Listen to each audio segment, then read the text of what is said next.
Juice centre ಅಂದ್ಬಿಟ್ಟು ನಮ್ಮ KR police station opposite bus stop ಇದೆ, ವಾಣಿವಿಲಾಸ್ ಮಾರ್ಕೆಟ್ ಆಪೋಸಿಟ್ ರೋಡು, ಮತ್ತು ಜಯ ಜ್ಯೂಸ್ ಸೆಂಟರ್ ಅಂದ್ಬಿಟ್ಟು ನಮ್ಮ ನಮ್ಮ ಅಗ್ರಹಾರ ಸರ್ಕಲ್ ಸ್ವಲ್ಪ ಮುಂದೆ ಬಾಳೆದಿಂಡು ಅಂತ ಇದೆ. ಇನ್ನೊಂದು ಪ್ಲೇನ್ ಅಂತ ಬರುತ್ತೆ, ಇನ್ನೊಂದು ಶುಗರ್ ಲೆಸ್ಸನ್ನು ಕೊಡ್ತಾ ಇದ್ದೀವಿ ಇದರಲ್ಲಿ ಶುಗರ್ ಪೇಷೆಂಟ್ಗೆ. ಬಟ್ ಈ ಬಾಳೆದಿಂಡು ಮಸಾಲ ಅಂತ ಅಂದರೆ ಆ ಮಸಾಲಾಗೆ ತುಂಬ ಬೆನಿಫಿಟ್ ಆಗಿರೋದು. ಕಾಳು ಮೆಣಸು ಇರ್ಬೋದು, ಮತ್ತು ಬಜೆ ಇರ್ಬೋದು, ಮತ್ತು ಇನ್ನೊಂದು ಜಾಯಿಕಾಯಿ ಇರ್ಬೋದು, ಮತ್ತು ಏಲಕ್ಕಿ, ಒಣಶುಂಠಿ, ಸುಮಾರು ಥರ.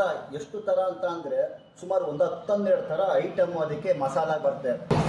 ಮಂತಂದವರು ಆಲ್ಗೂಡವರು ಅವ್ರು ಮಾಡ್ಕೊಂಡು ಕುಡಿತಾ ಇದ್ರಂತೆ. ಅದರಲ್ಲಿ ನಮ್ಮ ಅಮ್ಮನಿಗೆ ಸ್ವಲ್ಪ ಗೊತ್ತಾಗಿ ಅದರಲ್ಲಿ ನಾವು ಕಲ್ತ್ಕೊಂಡು ಸುಮಾರು ಈಗ ಒಂದು 4-5 ವರ್ಷದಿಂದ ಮಾಡ್ತಾ ಇದ್ದೀವಿ.